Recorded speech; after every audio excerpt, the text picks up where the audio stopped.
कलात्मक सफ़रनामा के मंच पर आज भारत के जाने माने मशहूर चित्रकार व लेखक श्री अखिलेश जी हमारे आज के एपिसोड 17 के सेशन में आप सभी से रूबरू होंगे।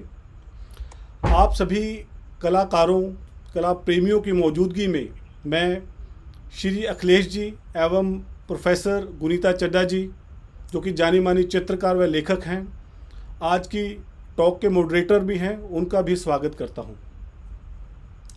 दोस्तों, आज अखिलेश जी के कलात्मक जीवन से जुड़े विभिन्न पहलुओं व उनकी रचनात्मक जीवनी से हम सब वाकिफ़ होंगे। Akhilesh sir,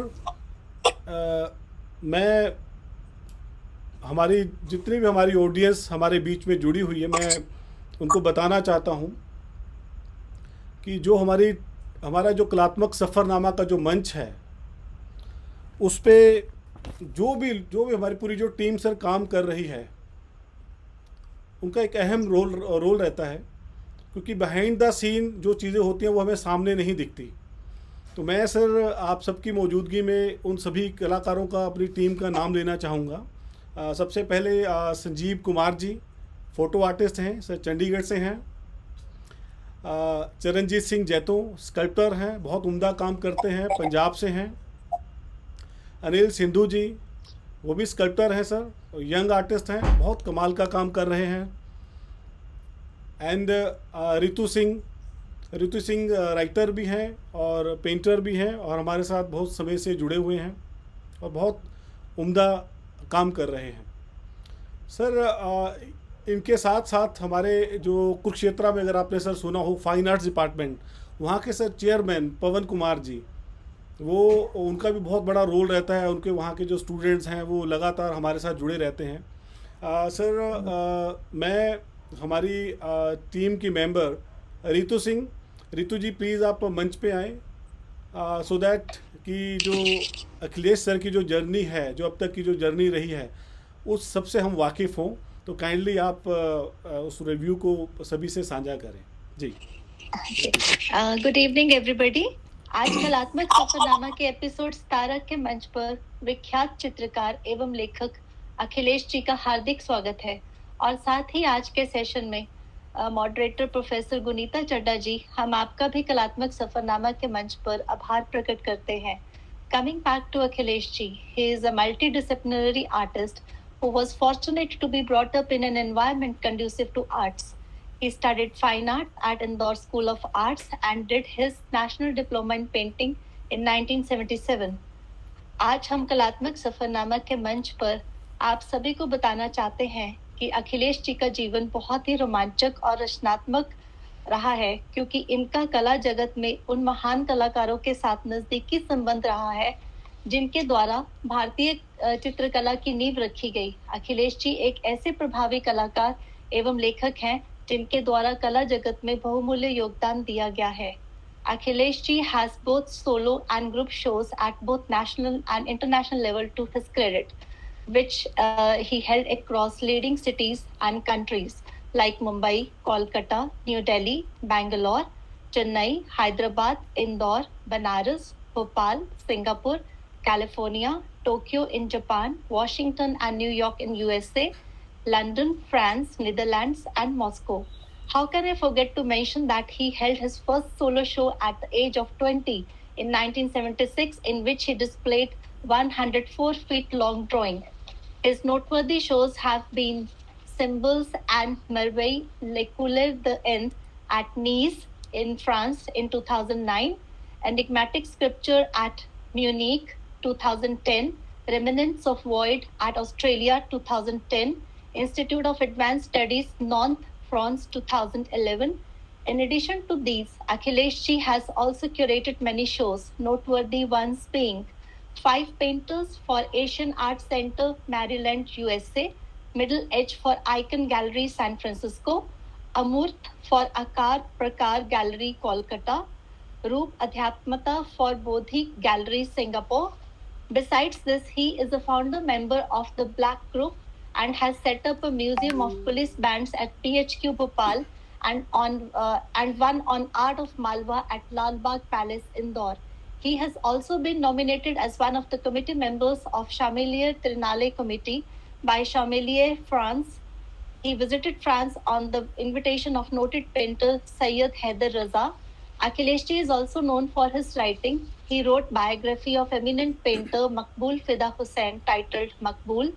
He wrote 3 books of essays on artists titled Achambhe Ka Rona, Daras Pothi, for which he was also awarded a Vageshwari Samman, and Shirshak Nahi and Kalakar Ka Dekhna, which were highly acclaimed in the art world. Akhilesh ji has been the recipient of many awards and facilitations. I would like to reflect on few noted ones like Camlin Award Mumbai, State Award Gwalior, Raza Foundation Award New Delhi, Kala Kaustubh Samman Ujjain, Government of India Senior Artist Fellowship New Delhi, also an awarded artist during his residency at Institute of Advanced Studies at Nantes, France. When we talk of his collections, his works are in the collections of many institutes in India and abroad, like Bharat Bhavan, Bhopal, National Gallery of Modern Art, Lalit Kala Academy, Victoria and Albert Museum, London, Asian Art Center, Maryland, USA, Embassy of Switzerland, and many more. The list of his accomplishments is endless. This was just a glimpse of few of his achievements. Now coming to Professor Gunita Chatterjee, she is a well-known female artist and academician with about 30 years of teaching experience in postgraduate colleges in Chandigarh. She is also a member of advisory boards of many organizations. Presently, she is working as the head of the Department of Fine Arts in Postgraduate Government College for Girls Sector 11 Chandigarh. She is also a co-author of a book titled Contemporary Art North India. She has many solo and group shows to her credit and lately participated in international exhibition titled Art During the Times of COVID at Peel Art Gallery Museum and Archive, Ontario, Canada to 2020. In 2018, she participated in 2 international exhibitions, one celebrating 50 years of Indian-Bhutan friendship titled Dostluk at Siddharth Art Gallery, Bhutan. Another one held at Mayfair, London, UK, titled La Art Cami. She is deeply involved in research and creative paintings. Presently, around 8 research scholars are doing their PhD under her supervision. This was just a brief description of her achievements. इन्हीं शब्दों के साथ मैं गुरदीप थिमान जी को, जो कि कलात्मक सफरनामा के फाउंडर मेंबर हैं, उन्हें मंच पर आमंत्रित करती हूँ आगे के संचालन के लिए. Thank you. Gurdeep ji please. Thank you Ritu ji, thank you. Akhilesh sir, आप कलात्मक सफ़रनामा के आज मंच पे आए हैं. हमें बहुत खुशी है क्योंकि आज आपके कलात्मक पक्ष को और रचनात्मक पक्ष को देखने, समझने और महसूस करने का हम सभी को मौका मिलेगा. सर, सबसे पहले इस टॉक को शुरू करने से पहले अखिलेश सर, मैं आपसे चाहता हूं कि जो हमारी ऑडियंस आज हमारे साथ जुड़ी है, तो आप कुछ शब्दों में उनका स्वागत करें, आप अपनी तरफ से. जी. मैं कलात्मक सफरनामा का आभार प्रदर्शित करता हूं और यहाँ पर उनके द्वारा आमंत्रण पर इतने सारे लोग जो जुड़े हैं, उन सब का भी मैं स्वागत करता हूं. धन्यवाद. Thank you sir. Guneeta ma'am, अगर आप कुछ बोलना चाहें तो उसके बाद फिर हम टॉक स्टार्ट करेंगे. Good evening to everybody. ये मौका मिला है मुझे और मैं इस टाइम पे आभार प्रकट करती हूँ गुरदीप जी का और उनकी टीम का, जिन्होंने ये मौका दिया मुझे कि मैं अखिलेश जी से रूबरू होकर बात कर सकूं. और आज की शाम का कोशिश करेंगे हम कि एक सफ़र की तरह हम चलें और एक कारवां की तरह हो और लोग हमारे साथ जुड़ रहे हैं और मज़े से बात करें और एक एनरिचिंग एक्सपीरियंस सबके लिए रहे. अखिलेश जी के बारे में बात करेंगे, अखिलेश जी से उनके बारे में, उनकी कला के बारे में बात करेंगे. तो ये मैं आभार प्रकट करती हूँ कलात्मक सफरनामा का कि ये आज उन्होंने मुझे मंच दिया है. Thank you ma'am. Thank you ma'am. Akhilesh sir, अगर आपकी इजाज़त हो तो अब हम प्रोग्राम अपना शुरू करते हैं, क्योंकि वो जो आपका कलात्मक पक्ष है उससे हम सब रूबरू होना चाहेंगे. तो गुनीता मैम और अखिलेश सर, अब मंच आपका है.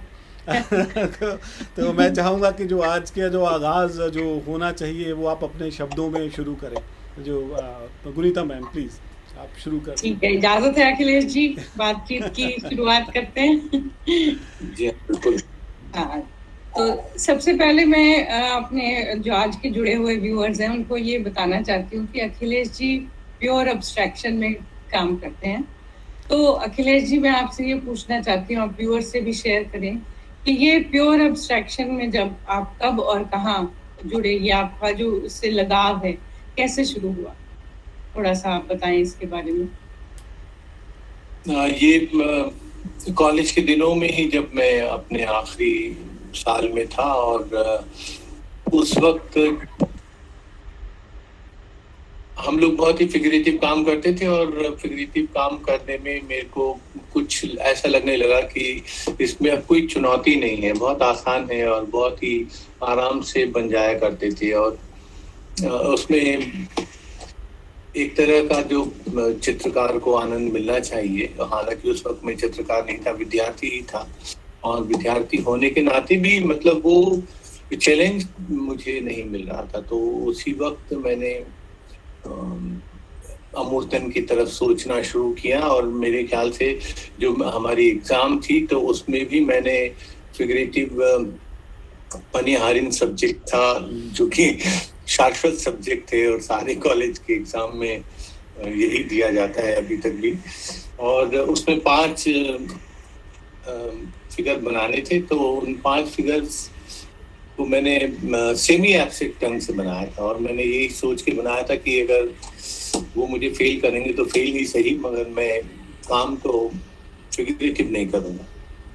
तो वहां से मेरी शुरुआत होती है एब्स्ट्रैक्शन की, एब्स्ट्रैक्शन की तरफ झुकाव की। और उसी दौरान मैंने एक मिनिएचर पेंटिंग भी देखा था अभिसारिका का, तो उससे मुझे गहरा एहसास हुआ कि अमूर्तन इस फिगर में, इस फिगरेटिव पेंटिंग में भी शामिल है।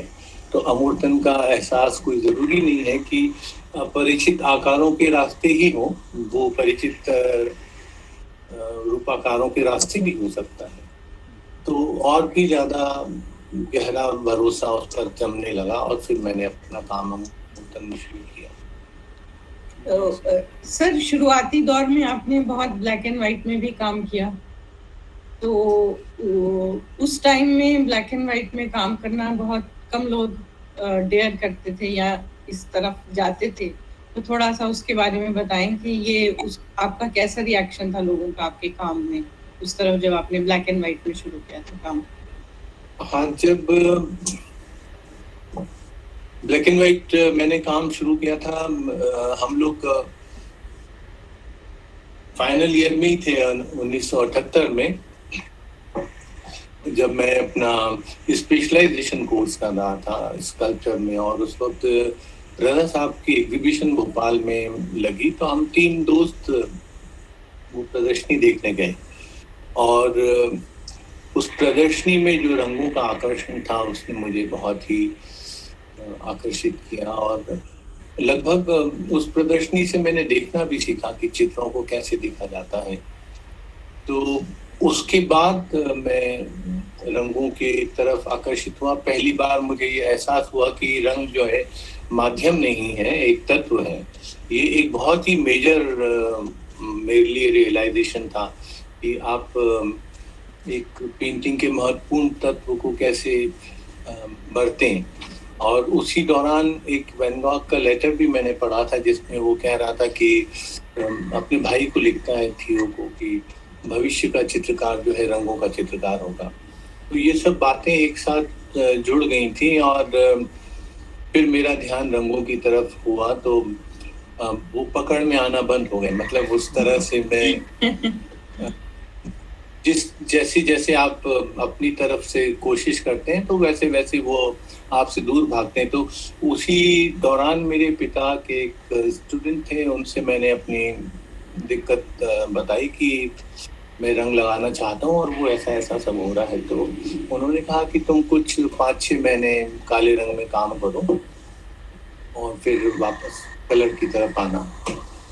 तो लगभग 10 साल मैंने काले रंग में काम किया और वो एक लंबा समय उसके साथ गुजारा। तो एक जो रंगों कि टोनालिटी का एक संबंध बनता है चित्रों में, वो बहुत महत्वपूर्ण होता है और वही उस चित्र को आकर्षक बना सकता है।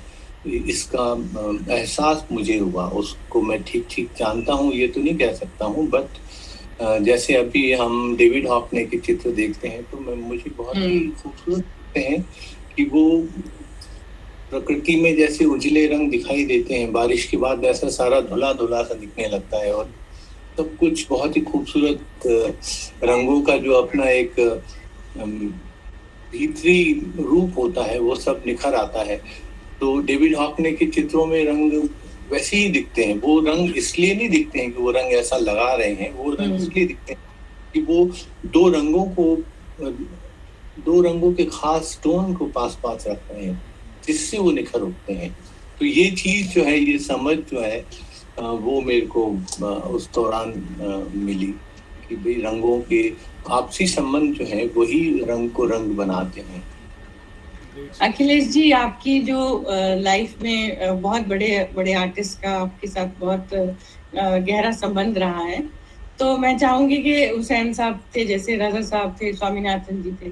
हुसैन साहब ने एक बड़ा एक इंटरेस्टिंग इंसिडेंट है आपका कि उन्होंने आपको लंदन बुलाया था, तो वो जरा आप आज हमारे यंग व्यूअर्स से और सब लोगों से शेयर करें तो बड़ा मजा आएगा, क्योंकि ऐसे इंसिडेंट्स जो होते हैं हम किताबों में नहीं पढ़ते हैं, ये आप बीती होती है जो आप आज हमारे साथ शेयर करिए। हाँ, वो एक्चुअली उनकी बायोग्राफी मैंने लिखी और वो छप गई थी जब वो दुबई चले गए थे और 6 महीने दुबई रहते थे, 6 महीने लंदन रहते थे। तो जब वो छपी तो उस वक्त वो लंदन में थे, तो उन्होंने फोन किया कि भाई तुम आ जाओ, उस किताब छप गई उसे लेकर के। तो मैं उसे लेकर के चला, तो मैंने पूछा कुछ लाना है हिंदुस्तान से? तो बोले हाँ, आज के अखबार ले आना सारे। अखबार कुछ एयरपोर्ट पे 10-12 जितने भी अखबार थे वो सब मैं लेके गया। तो सुबह 6 बजे मैं उनके स्टूडियो अपार्टमेंट में पहुंचा, जो वहाँ के बकिंगम रोड के ऊपर था। तो मैं स्टूडियो में पहुंचा तो उन्होंने मुझे बिठाया और अंदर चले गए। अंदर जा करके वो काफी देर बाहर नहीं आए, तो मैंने देखा ये कहाँ चले गए। मतलब मुझे ये भी लगा कि हो सकता है वो कहीं बाहर चले गए, क्योंकि वो उनकी ऐसी आदत थी कि वो महफिल से उठ के चले जाते थे बगैर बताए। तो मैं अंदर देखने गया तो वो रसोई घर में मेरे लिए ना ब्रेकफास्ट बना रहे थे। अरे वाह! तो वो मेरे को बहुत ही अजीब लगा। मैंने क्या, अरे मैं बनाता हूँ। बोले नहीं, आप सफर करके आए हैं, थक गए होंगे, तो आप बैठिए। मैं तो उन्होंने ऑमलेट बनाया, चाय बनाया और ब्रेड वगैरह सब रोस्ट करी और फिर लेके आए और टेबल पे सब रखा और फिर अलमारी खोली, उसमें से इंदौर की सेब निकाली। उसको बहुत पसंद थी और उनके चाहने वाले उनके लिए लेके जाते रहते थे। तो वो एक बहुत ही, कभी आप इसकी कल्पना नहीं कर सकते हैं कि हुसैन साहब एक इतने बड़े शख्सियत हैं और वो इतने सहज और एक सामान्य जीवन भी जीते हैं। तो ये एक उनका बड़ा दिलचस्प पहलू भी था कि वो दूसरी तरफ बहुत ही साधारण व्यक्ति की तरह बरतते थे खुद को। यहाँ पे मैं गुरदीप जी आपको चाहूंगी कि आप कुछ शेयर करें हमारे व्यूअर्स के साथ, एक सरप्राइज जो हमने। मैं उसको शुरू करने से पहले मैं भी एक बीच में एक क्वेश्चन ज़रूर पूछना चाहूँगा। क्वेश्चन तो नहीं है खैर सर, अभी आपने जैसे हुसैन साहब के साथ जो आपका एक्सपीरियंस रहा है वो शेयर किया। सर रज़ा साहब भी सर आपके बहुत नज़दीक रहे हैं, आपके एक तरह से परिवार के बहुत क्लोज एक आपका रिलेशन रहा है। तो सर वो भी एक हम चाहेंगे, क्योंकि आपके जब फादर साहब थे तो उनका भी काफ़ी उनके साथ उठना बैठना था, और उसको भी सर आप प्लीज़ शेयर करें। उसके बाद हम कुछ दिखाना चाहेंगे हमारे ऑडियंस को। तो पहले मैं चाहूँगा कि आप रज़ा जी के बारे में भी। रज़ा साहब जब 1978 में हमारे कॉलेज आए तो मैंने हमारे पिता से कहा कि आप उन्हें घर बुलाइए। तो उन्होंने कहा कि नहीं नहीं, आप भी आमंत्रित करिए। तो मैंने उनको आमंत्रित किया। तो रज़ा साहब स्टेट गेस्ट थे। तो उनके पूरी दिनचर्या जो है व्यस्त थी। उन्होंने अपनी डायरी निकाली और देखा और कहा कि भाई मैं सुबह 6 बजे फ्री हूँ, तो उसके बाद मेरी मीटिंग्स हैं, 7 बजे से। तो मैंने कहा ठीक है 6 बजे मैं आ जाता हूँ, आप जहाँ ठहरे हैं रेसिडेंसी कोठी में, वहां से मेरा घर 2 मिनट की वॉकिंग पर है। तो मैं उनको लेने चला गया और लेकर के जब मैं आया तो बहुत लंबा किस्सा है मगर मैं उसको कटिंग इट शॉर्ट। तो रजा साहब हमारे घर में ऐसे घुसे जैसे वो अच्छे से जानते हो इस जगह को, और वो फिर अंदर उस कमरे में गए जिसे हम लोग मम्मी का कमरा कहते थे, और वो वहाँ पे तख्त रखा हुआ था। तो वो दिखा करके पिताजी से पूछा मैं यहीं सोता था क्या? तो उन्होंने कहा हाँ। तो ये मेरे लिए एक बड़ा सरप्राइज था कि रजा साहब हमारे घर में रहते थे। मेरे पिता ने कभी मुझे नहीं बताया कि वो यहाँ, यानी वहाँ इतने दिनों से हम लोग बात कर रहे थे और उनके बारे में तो वो था। तो फिर मुझे पता चला कि मध्य प्रदेश से उस वक्त जो फाइन आर्ट्स कॉलेज थे वो जेजे से एफिलेटेड थे और एग्जाम देने इन लोगों को बम्बई जाना पड़ता था। तो इंदौर से पिताजी जाते थे और उज्जैन से, इंदौर से ही बल्कि सक्सेना सर हमारे जो प्रिंसिपल हुए थे, और फिर नागपुर से राजा साहब आते थे। तो ये तीनों चूंकि मध्य प्रदेश के थे तो वो एक कमरा किराए पे लेकर के वहाँ 4 महीने रहना पड़ता था उनको। तो वो एक कमरे में तीनों लोग रहते थे और फिर छुट्टियों के दिन आसपास लैंडस्केप करने जाया करते थे सब। तो एक उनकी भी अच्छी दोस्ती पिता की उनके साथ थी, तो वो मुझे मालूम नहीं था, और वो उस दिन पता चला जिस दिन रजा साहब घर आए।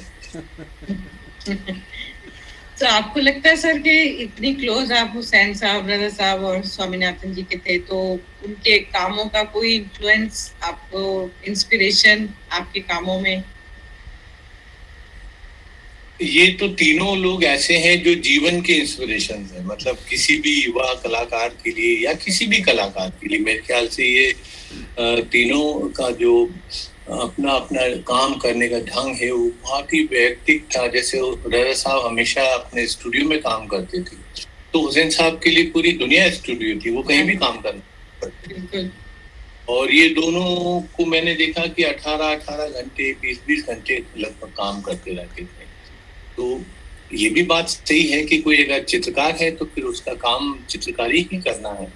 तो 24 घंटे में से वो कितने घंटे अपने काम को देता है और कितना समय उसमें लगाता है। दूसरी तरफ स्वामीनाथन ऐसे थे कि साल में एक पर्टिकुलर समय में वो पेंट करते थे। मान लीजिए कि वो 3 महीने पेंट करेंगे और उस 3 महीने में पूरा जो एक एग्जीबिशन तैयार होगा या फिर, तो वो एक रेगुलर पेंटर जैसे नहीं थे, वो इंट्यूशन के पेंटर थे मेरे ख्याल से।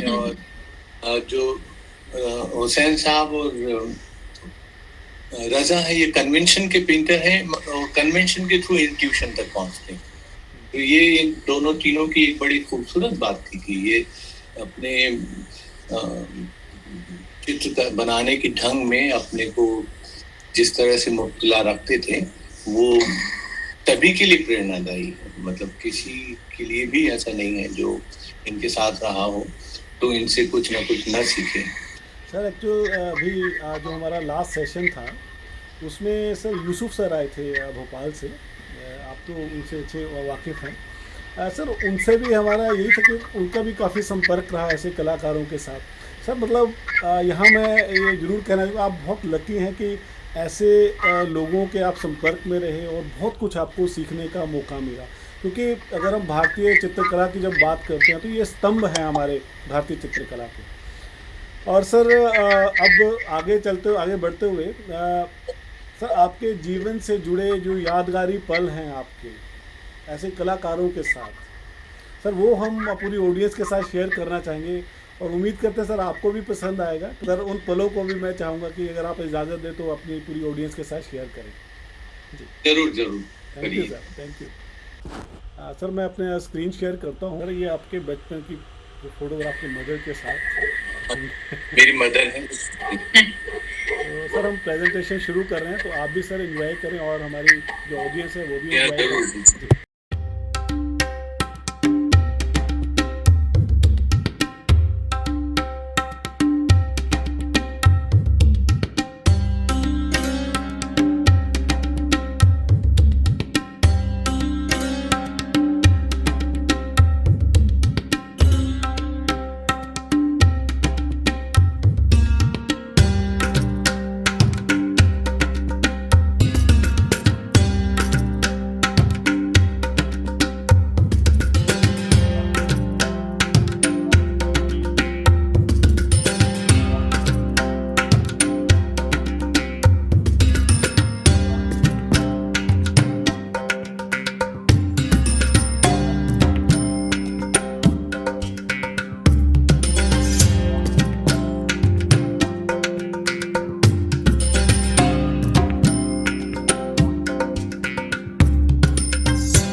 Thank you sir. सर ये मुझे लगता है लास्ट फोटोग्राफ आपके स्टूडियो की स्टूडियो थी। की थी। क्या मेरे स्टूडियो का स्टूडियो भी आपका सर, जो जो सेटिंग है वो भी एक पेंटिंग की तरह ही है।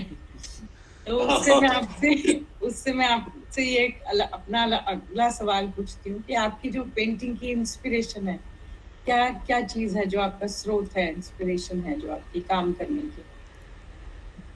पेंटिंग के जो इंस्पिरेशन, मतलब मेरा ये एक्सपीरियंस है कि वो बदलते रहते हैं। जैसे हम लोग जब कॉलेज में पढ़ते थे तो जो हमारे साथ में पढ़ने वाली खूबसूरत लड़कियां होती थी वो इंस्पिरेशन थी। और फिर उसके बाद हम लोग थोड़ा सा कविता की तरफ पढ़ने लगे और उस तरफ गए, तो कालिदास और उनका जो काव्य था वो हम लोग के इंस्पिरेशन बनने लगा। और फिर उस पर आधारित चित्र हम लोग बनाने लगे। फिर कविताएं हमारी इंस्पिरेशन हो गई, उसके बाद लिटरेचर इंस्पिरेशन मिलने लगी। फिर जब हम लोग लैंडस्केप करने जाने लगे तो प्रकृति से सारी इंस्पिरेशन मिलने लगी। फिर उसके बाद जब ऐसे घूमना शुरू हुआ, दूसरों की पेंटिंग्स देखना शुरू हुई, तो वो चित्र जो है वो इंस्पिरेशन की तरह काम करने लगे। एंड फिर उसके बाद ये हुआ कि जब मेरा ही पिछला चित्र जो है मेरे इस चित्र के लिए एक कारण बनने लगा, उससे इंस्पायर होकर के मैं अगले चित्र की तरफ जाता था। और इन दिनों जो है वो रंग मेरी इंस्पिरेशन है। तो वो जो इंस्पिरेशन मिलती है उन सब का एक अलग समय, अलग अलग ढंग से आप उसके साथ अपना व्यवहार करते हैं।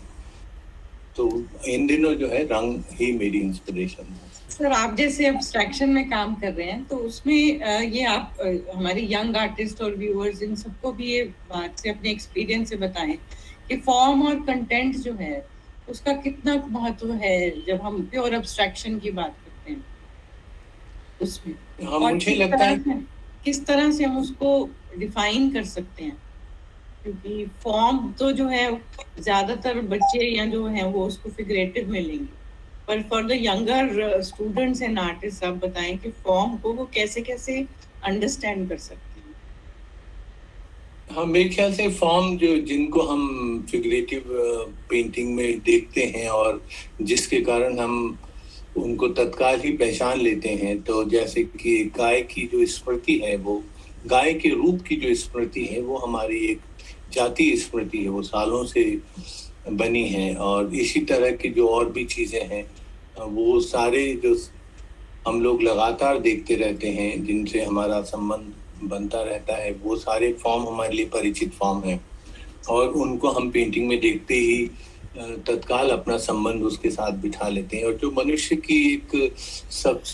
मनुष्य का सबसे बड़ा जो भय है वो अनजानी चीजों से है। तो जब कोई एक अनजाना फॉर्म उनके सामने आता है अमूर्त चित्र में, तो वो उससे अपना कोई संबंध बना नहीं पाते हैं, बल्कि वो देखने की कोशिश भी नहीं करते, बल्कि वो बनाना भी नहीं चाहते काफी समय तक। तो वो ऐसे ही होता है कि वो उसको बगैर देखे चले जाते हैं।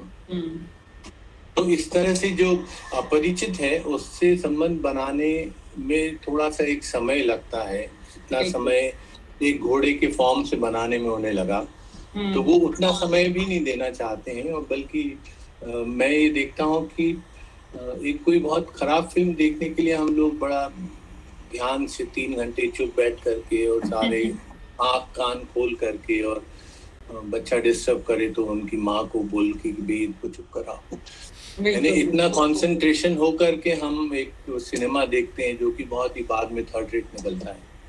मगर एक पेंटिंग को हम 1 मिनट भी नहीं देखना चाहते हैं। बिल्कुल सही। देखता हूँ लोग बाग एग्जीबिशन में आते हैं और घूम के ऐसे ही चले जाते हैं, यानी अगर 40 पेंटिंग टंगे हैं तो उन्हें 40 मिनट तो लगने चाहिए, मगर 2 मिनट भी नहीं लगते हैं और वो बाहर होते हैं। तो ऐसे में वो उन चित्रों के साथ भी अन्याय कर रहे होते हैं और अपने साथ भी। अपने देखने पर उनका कोई भरोसा नहीं है, तो वो आपके पास होना चाहिए, उसको लेके जाना चाहिए। हम पूरा, अगर नहीं समझ में आ रहा है तो उसको देखें 1 दिन, 2 दिन, 4 दिन, 5 दिन, मतलब ऐसा तो नहीं है कि वो कुछ छुपा हुआ है, सब कुछ तो सरफेस पे ही है, सामने ही है और खुला हुआ ही है।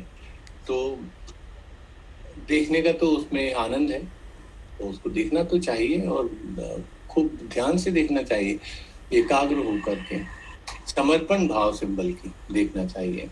बिल्कुल सर, और मैं समझती हूँ कि जरूरी नहीं है कि अब्स्ट्रैक्शन में या अमूर्त चित्र को आपको समझने की जरूरत है, आपको उसको उसके एसेंस को फील करने की जरूरत है। जैसे अब हम जब अखिलेश सर की पेंटिंग्स को देखेंगे, तो अभी हमने प्रेजेंटेशन आपके वर्क्स की दिखानी है ताकि व्यूअर्स देखें, तो मुझे लगता है कि सब कनेक्ट करेंगे किसी ना किसी तरीके से, हर एक अपने तरीके से उससे कनेक्ट करेगा।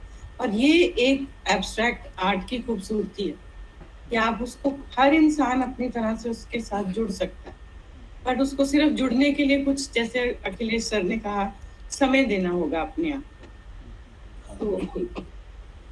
तो वो इम्पोर्टेंट है मेरे ख्याल से। सभी लोगों को ये सोचना चाहिए कि भाई ये हमारा समय है और इसमें अगर हम कुछ जानना चाहते हैं तो वो हमें ही जानना होगा, वो कोई और के जानने से आपको नहीं पता चलने वाला, तो उसके लिए खुद को समय देना होगा।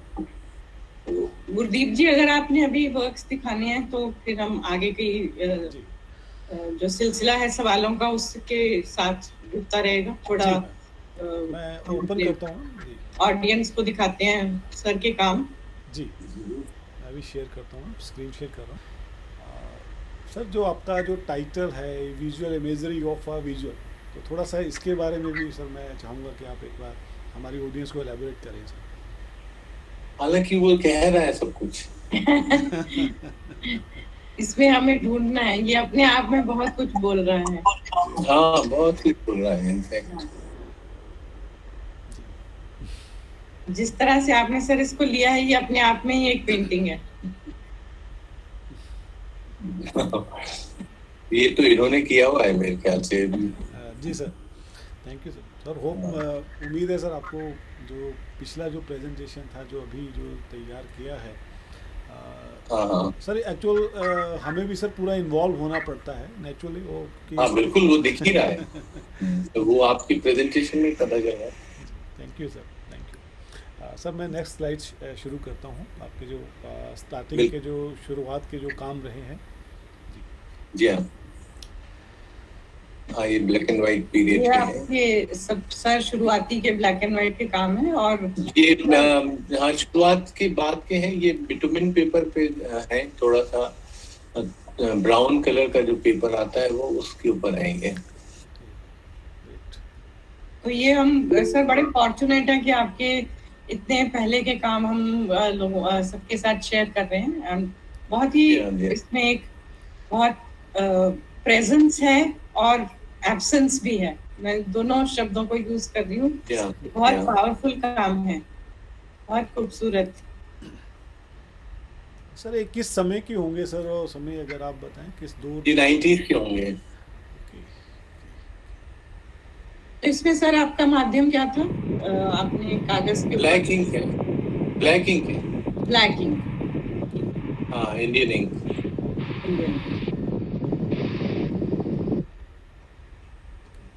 तो जितने काम आपने किए सब तब ब्लैक एंड व्हाइट में, वो सब प्राइमरीली ब्लैक इंक में ही करे थे आपने? हाँ सारे ब्लैक इंक में, मैंने ब्लैक कलर नहीं लगाया, इंक से ही काम करता था उन दिनों। अपने इंडियन इंक बहुत अच्छी इंक है, और वो ये मेरे प्रिंट्स हैं जो बात के हैं, स्क्रीन प्रिंट्स हैं। सर इसमें जब हम आपका काम देख रहे हैं तो एक स्पॉन्टेनिटी है और एक जो जिसको कहते हैं ना कि एक्सपेरिमेंटेशन भी है। तो आप बताएंगे कि कितनी प्रेपरेशन होती है, स्पॉन्टेनिटी कितनी होती है और एक्सपेरिमेंटेशन कितना हो सकता है? इसमें मैं एक्सपेरिमेंट तो नहीं करता हूँ, मगर मैं स्पॉन्टेनिटी का जाहिर एक महत्व है चित्रकला में, और उसका इस्तेमाल इसमें बहुत अच्छे से हो जाता है। और इसमें मैंने जो स्क्रीन की प्रोसेस है उसको उलट दिया, तो उसके कारण ये ट्रांसपेरेंसी इसके अंदर दिखाई देने लगी। तो जनरली हम लाइट टू डार्क स्क्रीन में छापते हैं और वो वही उसका ढंग है काम करने का। किंतु मैंने डार्क टू लाइट कर दिया, तो उल्टा करते से ही वो जो ओपेक इंक है वो सब एकदम ट्रांसपेरेंट हो गए, तो उसमें एक दूसरा ही डिमेंशन पैदा हो गया, जो कि मुझे भी बहुत अच्छा लगता है। स्पेस का भी और बहुत ये अच्छा यूज है सर इसमें। और आपने जो जी। जैसे मैं कह रही थी कि एक एम्प्टीनेस भी है और एक प्रेजेंस भी है, तो वो बहुत ही खूबसूरत है आपके काम में। बहुत वाइब्रेंसी है, रंग जो है वो जी। बोल रहे हैं आपके, एक तरह से एक हाँ, वार्तालाप रंग है, तो मैं बिल्कुल कन्वर्सेशन है व्यूअर के साथ आपके वर्क में। हाँ, खुद के साथ ही है दरअसल वो, और फिर वो व्यूअर की तरफ तक पहुंच जाता है, तो आप को खुशी ही होती है। और दरअसल ये कन्वर्सेशन आपका अपने साथ ही चल रहा है, अपने फॉर्म के साथ, अपने लाइन के साथ, अपने ड्राइंग के साथ, अपने कलर्स के साथ। तो सर यू तो जस्ट यहाँ पे प्ले विथ ऑल। आपने थोड़ा सा जो वो ट्राइबल का भी थोड़ा सा इंस्पिरेशन आप दिखाते हो कहीं कहीं, आपकी फॉर्म में दिख रहा है क्या वो? हाँ, ये मेरे ख्याल से जो पेंटिंग को बतलाने के लिए या उसके बारे में बात करने के लिए जितनी भी टर्म्स हैं, वो टर्म्स हम लोग बनाते हैं मगर वो अप्लाई नहीं होती हैं। जैसे कि दुनिया में ऐसा कोई फॉर्म नहीं है जो ट्रैवल फॉर्म है। हाँ, दुनिया में ऐसा कोई फॉर्म नहीं है जो आधुनिक फॉर्म है। बिल्कुल। मतलब इसको कैसे हम तय करेंगे कि ये रंग जो है फ्रेंच है और ये रंग जो है अफ्रीकन है या ये रंग जो है इंडियन है। मतलब ये जो कैटेगरीज बनी हुई हैं, कलाएं इन कैटेगरीज में भरोसा नहीं करती, इनको ट्रांसेंडेंट कर जाती हैं, वो इनके पार चली जाती हैं। तो कुछ भी ऐसा ट्राइबल नहीं होता, क्योंकि आखिरकार वो तो मनुष्य ही है ना, वो ट्राइबल भी एक मनुष्य है और आप भी एक मनुष्य हैं। तो आप अपने को ट्राइबल क्यों नहीं कह रहे हैं? क्योंकि आप शहर में रहते हैं, आपको कार चलाना आती है, या आपके पास 2, 4, 5, 10 तरह की सुविधाजनक गैजेट्स हैं, या जो उसके पास नहीं है। तो इसलिए हमने उसको अलगा लिया कि हम शहर में रहते हैं, सड़क पे चलते हैं, तो वो जंगल में रहता है तो पगडंडी पे चलता है, तो वो ट्राइबल है, हम ट्राइबल नहीं है। बट जो इंस्टिंक्ट है उसके भीतर, और जो इंस्टिंक्ट है आपके भीतर, वो तो एक ही है। जो दुख है, जो प्रेम है, जो खुशी है, वो एक ही है। वो उसको भी उतनी ही होगी जितनी आपको होगी। तो ये सारी चीजें जो हैं, मेरे ख्याल से बातचीत करने के लिए तो ठीक है। जो कोई एक कला के ऊपर रिपोर्ट करना चाहे तो वो एक शब्द लिख देता है कि अमूर्त चित्र थे। बिल्कुल। इससे कुछ पता नहीं चलता पाठक को कि अमूर्त चित्र थे तो क्या थे, इससे कुछ भी नहीं पता चलता। मगर एक टर्म बन गई अमूर्त, और वो उसका इस्तेमाल होने लगा, तो हम भी इस्तेमाल करने लगे सिर्फ कन्वीनियंस के लिए। मगर ऐसा अमूर्त क्या होता है दुनिया में, ये अलग मसला है, और वो अलग ढंग से आप, यानी जितने भी फिगरेटिव पेंटिंग, मोनालिसा को देख करके आपको जो फीलिंग होती है वो अमूर्त है। उसको आप कभी नहीं बयान कर सकते हैं और ना कभी उस तक पहुंच सकते हैं। तो इसलिए जब हम इन टर्म्स का इस्तेमाल कर रहे हैं तो हमें एक सहूलियत रहती है कि भाई बाय एंड लार्ज वो समझ जाए कि क्या कहना चाह रहे हैं, मगर उसका कोई अर्थ नहीं होता। सर ये बहुत अच्छी बात करी आपने कि जब मोनालिसा को देखते हैं तो जो फीलिंग है वो अमूर्त है। तो ये मैं कहती हूँ कि एब्स्ट्रैक्शन की इससे अच्छी डेफिनेशन मैंने आज से पहले नहीं सुनी है, और इतनी सरलता से आपने उसको एक्सप्लेन किया है कि एब्स्ट्रैक्शन क्या है। क्योंकि क्रिटिसिज्म की जब हम बात करते हैं या शोधकर्ता जो लिखते हैं, तो वो टर्मिनोलॉजीज यूज हो गई हैं जो कि हम लोगों ने बहुत इजीली अडेप्ट कर लिया। पर ये एक आर्टिस्ट की कैपेबिलिटी है कि आपने उसको कैसे उस बाउंड्री को ट्रांसेंडेंट कर लिया, या आप कितनी आसानी से उसको आप अपने कला में आपने उसको इवॉल्व कर लिया है, उसमें ढाल लिया है। सभी कलाओं की जो ताकत है वो यही है कि वो अपने समय के पार चली जाती है, वो अपने समय से बाहर रहती है। तो वो आप उसमें समय का अर्थ यहाँ पर हम उन टर्म्स से भी लेते हैं, जो टर्म्स उसके ऊपर थोपी जाती है। तो वो सही है या नहीं है, वो काम चलाने के लिए है। मतलब वो आर्ट क्रिटिसिज्म के लिए ठीक है, आर्ट रिपोर्टिंग के लिए ठीक है, मगर मैं ये नहीं कह सकता कि ये फॉर्म जो है ट्राइबल फॉर्म है। बिल्कुल बिल्कुल। मतलब कोई भी नहीं कह सकता, कोई भी अगर संवेदनशील व्यक्ति है तो वो एक स्त्री की फिगर को ये नहीं कहेगा कि ये ट्राइबल फॉर्म है, या एक घोड़े की फिगर को, या एक अमूर्त फिगर को। मतलब कैसे हम तय करेंगे कि ये ट्राइबल है और ये नॉन ट्राइबल है? तो उसके पहले हमें तय करना होगा कि ट्राइबल कौन है। तो ट्राइबल तो कोई नहीं है, या सारे लोग ट्राइबल हैं, क्योंकि मनुष्य हैं सब। मैं जब आपके काम देख रही थी सर और पेंटिंग्स के टाइटल्स देख रही थी तो बड़े ही मिस्टीरियस और बड़े इंटरेस्टिंग टाइटल्स थे आपकी पेंटिंग्स में, कि वाइब्रेंट रेड है, डेस्परेट ग्रीन, इस तरह के आपने टाइटल्स दिए। तो यहाँ पे मैं एक प्रश्न पूछना चाह रही थी कि क्या पेंटिंग को टाइटल देना जरूरी है, या आप समझते हैं कि कितना जरूरी होता है एक पेंटिंग को टाइटल देना? हाँ, मेरे ख्याल से है ना, ये जो पेंटिंग और टाइटल का जो एक संबंध है, जो बहुत ही एक लंबा संबंध था, जिसके ऊपर बहुत जबरदस्त अटैक किया रेने मैग्रेट ने, और उसने एक पाइप पेंट किया और उसके नीचे लिखा this is not a pipe. Okay. Heading of the painting was treachery of image. तो जो इमेज धोखा देती है, मतलब इसके पहले तक ये था कि जीसस बनाए उन्होंने सूली पे चढ़े हुए और उसका टाइटल जीसस सूली पर, उसी तरह के जो चित्र में दिख रहा है वही उसका शीर्षक होता था ज्यादातर समय। ज्यादातर क्यों, बल्कि 100% वही होता था, उसके अलावा कुछ और नहीं। जॉन द बैप्टिस्ट तो जॉन द बैप्टिस्ट बने हुए थे और कुछ नहीं है।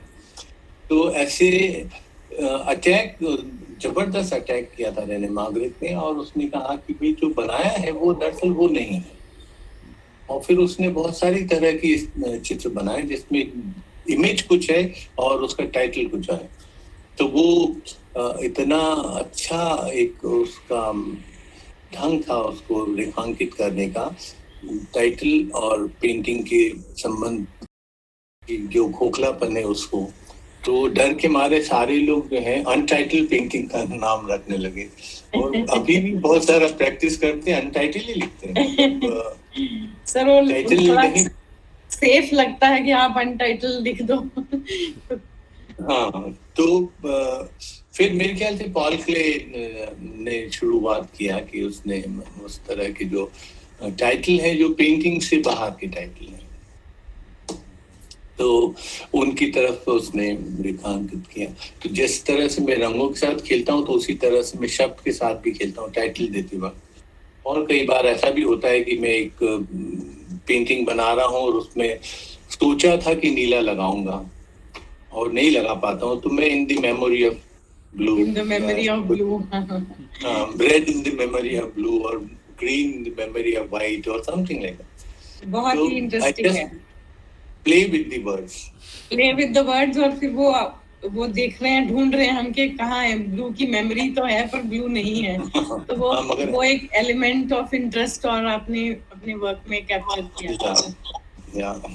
सर जब एक और बात, जब आपके क्रिएटिव प्रोसेस में आपको सबसे ज्यादा जूझना या मुश्किल चीज क्या लगती है? सबसे ज्यादा मुझे लगता है कि कौन से दो रंग हैं जो साथ में जाएंगे। तो ये मुझे इन दिनों बहुत ज्यादा तकलीफ देता है, या उस पर मेरे को कंसंट्रेट करना होता है, क्योंकि रंग बहुत तेजी से बदल जाते हैं जब आप किसी दूसरे रंग के संदर्भ में उसको रख देते हैं। तो वो मेरे लिए भी एक चमत्कार जैसा होता है हमेशा, कि एक बार मैंने एक नीली पेंटिंग पे एक नीला रंग लगाया और उसके ऊपर जब तीसरा नीला रंग लगाया तो ग्रे हो गया। अब मेरे को दिख रहा है कि मैंने कोबाल्ट लगाया, मगर वहां जो दिख रहा है, अगर आप भी देखेंगे तो आप कहेंगे कि मैंने ग्रे लगाया। तो ये जो नीला बदल गया, तब फिर मेरे सामने ये दुविधा थी कि मैं कौन सा नीला रखूं जैसा मुझे चाहिए वहां, क्योंकि वैसा नीला तो वही था जो मैंने लगाया था, मगर उन दो नीलों के संपर्क में आने के बाद उसने अपना स्वभाव बदल दिया, तो वो ग्रे जैसा हो गया। तो ये जो एक मुश्किल है, एक मैंने ऑरेंज लगाया, बहुत ही बड़ा पेंटिंग था, एंड मेटेलिक ऑरेंज लगा दिया, इतना ज्यादा वाइब्रेंट कि एक दिन मैं कुछ कर ही नहीं सका और को देखते ही रहा। और फिर तीसरे दिन मैंने उस पे फ्लोरोसेंट ऑरेंज लगाया, तो the entire orange turn into brown. तो ये जो ब्राउन बना वो, तो अब एकदम सारी आपकी जो भी इमेजरी थी, आपके मन में जो भी कुछ दिशा थी, वो सब गड़बड़ा जाती है। तो एक मुश्किल तो इन रंगों के संबंधों को बनाने की इन दिनों आती है, मतलब काफी है वो। सर, आपने इतना अच्छा, आपका इतना लंबा स्पैन रहा, इतने लोगों से, इतने बड़े बड़े आर्टिस्ट से आप मिले, तो आपके अपने लाइफ एक्सपीरियंसेस जो हैं वो किस तरह से आपके काम के अंदर ढल के आते हैं? एक पेंटर या कोई भी पेंटर, मेरे ख्याल से सभी पेंटर बहुत ही सेंसिटिव होते हैं, और जब वो किसी काम को देखते हैं, उससे प्रभावित होते हैं, तो जाहिर है उसका कुछ एक असर उनके मन पे गहरा होता है। और वो असर बहुत बार ऐसा भी होता है कि वो पेंटिंग में चला आता है, और उसके साथ आपको एक संबंध बिठाना होता है, या वो कैसे आपका अपना अनुभव बन सके, इसके लिए आपको एक स्ट्रगल करना होता है, जो एक लंबे समय तक चलता है। तो मुझे बहुत सारी चीजें बहुत सारे लोगों की पसंद आती, बल्कि बहुत युवा कलाकार भी जो जोखिम उठाते रहते हैं, वो भी देख कर के मैं प्रभावित होता रहता हूँ, और वो उसका भी असर होता है। बट जब मैं पेंटिंग करता हूँ तो फिर मैं अपने ढंग से ही इसको, जब तक आपने आत्मसात नहीं किया है तब तक मैं उसको आने नहीं देता, कोशिश करके अपने स्टाइल में आप उसको ढाल लेते हो। हाँ, मेरा भी कोई ऐसा स्टाइल कहना ठीक भी नहीं होगा, क्योंकि वो भी एक बड़ा मुश्किल है। सर, सारे समय तो आप खेल रहे हैं, आप रंगों से, फॉर्म से और लाइन से, बिल्कुल, तो आपका ध्यान उस तरफ नहीं है जो एक बाजार की मांग है।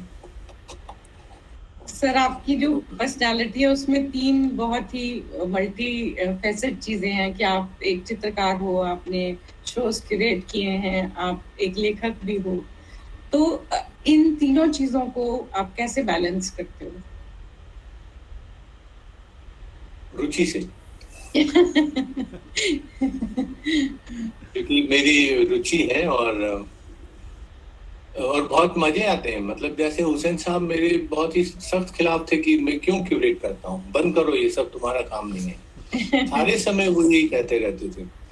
और रजा साहब का ये था कि नहीं, क्यूरेशन बहुत अच्छा है, बिल्कुल तुमको करना चाहिए। तो ये दोनों 2 दिशाओं में बात करने वाले लोग थे। मगर मेरे को अच्छा लगता है, मेरे को लोगों के काम देखना, और भारत भवन में भी काम करने के कारण, एग्जीबिशन ऑर्गेनाइज करने के कारण, बल्कि इंदौर में जब मैं था तब भी मैं यही करता रहता था कि कोई एक मौका ढूंढ करके, बेंद्रे आए हैं इंदौर में तो चलो एक एग्जीबिशन लगाते हैं, तो घर घर जाके सबके पेंटिंग ला करके अपना लगाना, और फिर या हुसैन साहब आ रहे हैं या कोई एक इम्पोर्टेंट ऑकेशन है, तो ये काम बहुत ही अनकॉन्शियसली शायद मैं करता रहा हूँ, बल्कि रुचि से करता हूँ। तीनों ही काम मैं अपने रुचि से ही लिखने का काम भी मैं करता हूँ। तो मैंने अपनी तरफ कभी कोई आर्टिकल नहीं लिखा, किसी ने कहा तो मैंने लिखा, मतलब किसी को चाहिए कि यार मंजीत बाबा पे लिखो, तो फिर मैंने लिखा, मगर ऐसे मैंने अपनी तरफ से कुछ नहीं लिखा। आपका पसंदीदा शायर या राइटर जिसको आपके दिल के करीब है, जो कोई है? बहुत सारे हैं। एक तो इन दिनों जो है अफजाल अहमद सैयद, पाकिस्तान के, मतलब गाजीपुर के शायर हैं, जो पाकिस्तान जाके बाद में सेटल हो गए, वो हैं। शिरीष ढोबले हैं, उदयन वाजपेयी हैं। ये मेरे बहुत ही पसंदीदा शायर हैं, कवि हैं, राइटर्स हैं, जिनको मैं बहुत पसंद करता हूँ। और सर, भारत भवन में आपने काफी देर समय बिताया ना, भारत भवन में? तो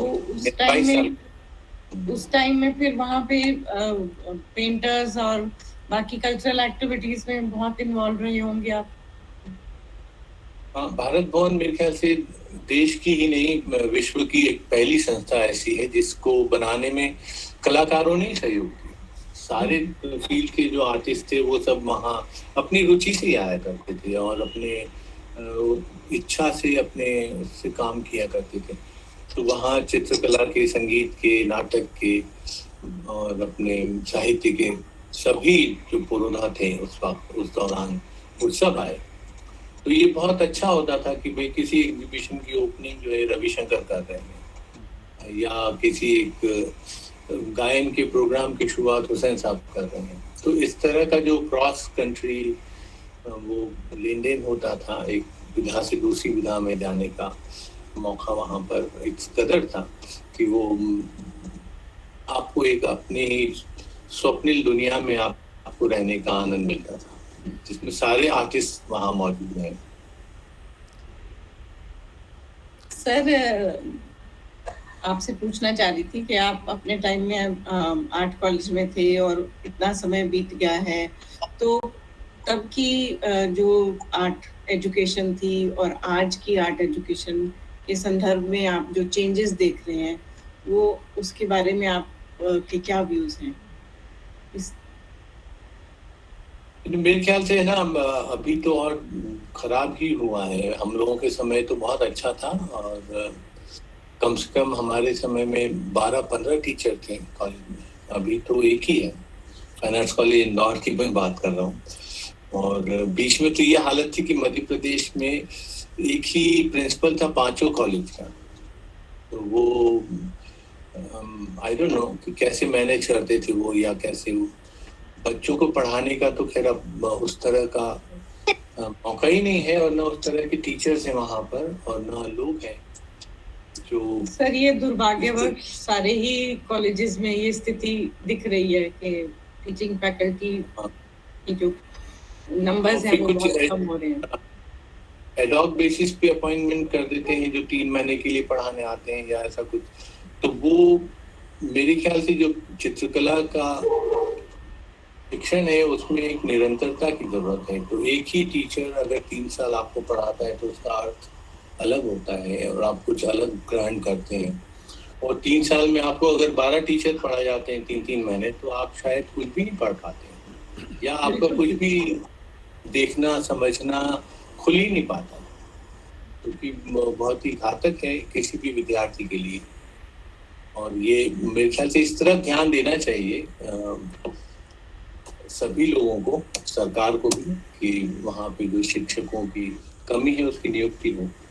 जी सर, आज के जो स्टूडेंट्स हैं, यंग बच्चे हैं, जो आर्टिस्ट हैं, आप अपने एक्सपीरियंस से उनको क्या एक एडवाइस या मैसेज शेयर करना चाहेंगे, बताना चाहेंगे इस प्लेटफॉर्म में? वैसे तो मेरे ख्याल से है ना, आजकल के बच्चे बहुत स्मार्ट हैं और वो बहुत कुछ सोचते समझते हैं, किंतु उनको ये जरूर ख्याल रखना चाहिए कि अगर वो पेंटिंग की दुनिया में आ रहे हैं, या वो अगर पेंटर हैं, तो कोशिश करें कि दिन में 10 घंटे तो पेंट करें। 24 घंटे में से 10 घंटे तो वो अपने को दें, अपने उस चित्रकार को दें जिसके लिए उन्होंने इतनी मेहनत करी है, और जिसके लिए उन्होंने अपना जीवन का एक रास्ता तय किया है। तो वो जैसे एक डॉक्टर है तो वो दिन भर प्रैक्टिस करता है, मेरे ख्याल से वो सिर्फ खाना खाने के लिए अपने घर आता होगा। या एक कोई दूसरा भी फील्ड का एक मोची है तो दिन भर काम करता है, वो अपने काम करता है, और वो इसीलिए एक्सपर्टीज होती है उसके अंदर। जैसे हुसैन साहब को मैं देखता था, या साहब को, ये लोग को इतना पेंट करते थे कि आपको लगता था कि नींद में भी पेंट करेंगे तो ठीक ही होगा। और जो मुझे लगता है कि स्टूडेंट्स हैं, उनको ये जरूर समझना चाहिए कि वे अपने जीवन का सबसे महत्वपूर्ण समय कॉलेज में बिता रहे हैं, जो कि यंग एज का पीरियड है, 5 साल का, 4 साल का। और उसी वक्त उनके साथ के कोई दोस्त हैं, वो कोई मेडिकल कॉलेज में जाते हैं, कोई इंजीनियरिंग में जाते हैं, और 4 साल बाद वो डॉक्टर और इंजीनियर बन के निकलते हैं, और फाइन आर्ट्स का जो स्टूडेंट है वो खाली हाथ आ जाता है। मतलब उस किसी पास आउट से आप बोलो कि एक बिल्ली का ड्राइंग बना दो तो उससे नहीं बना। सच में, मतलब ये बहुत ही तकलीफ वाली बात है कि भाई आपने 4 साल वहां क्या किया, तो क्यों गए?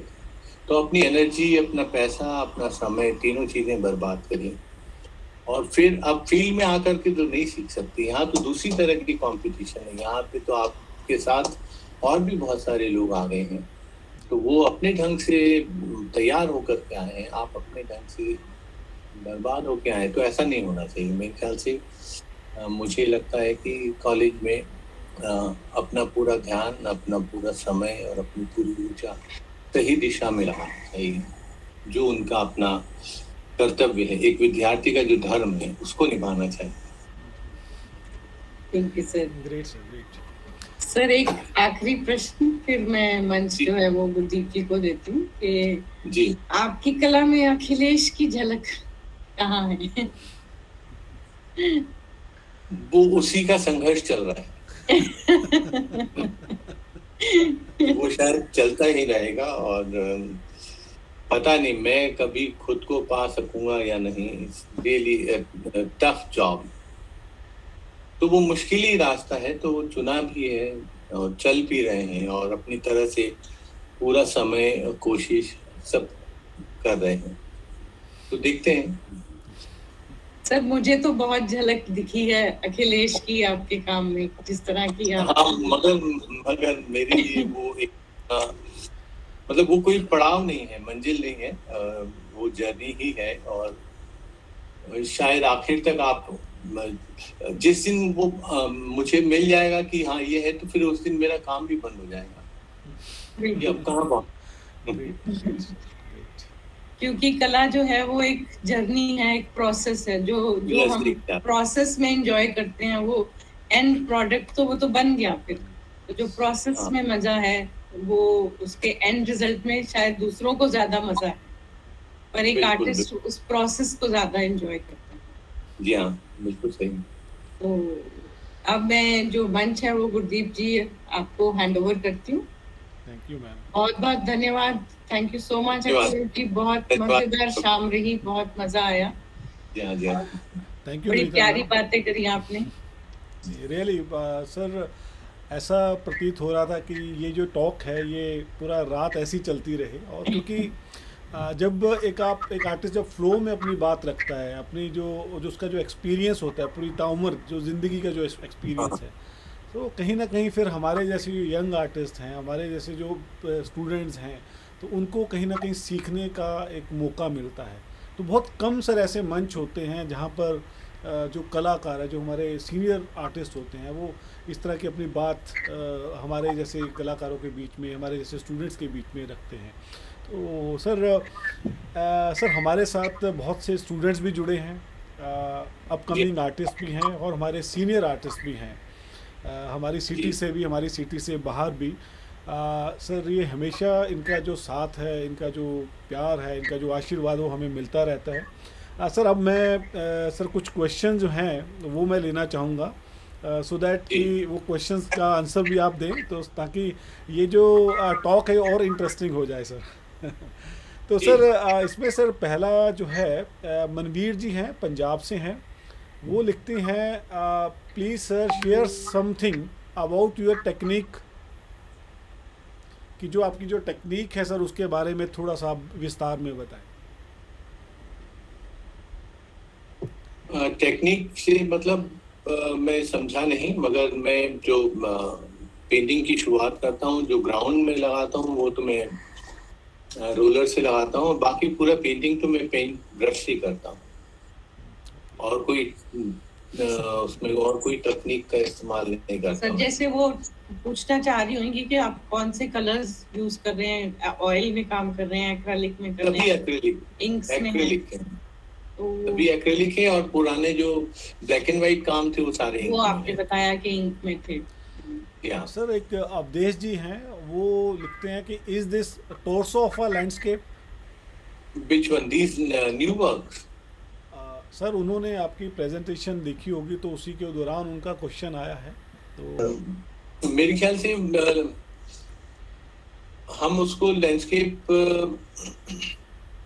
कह सकते हैं। और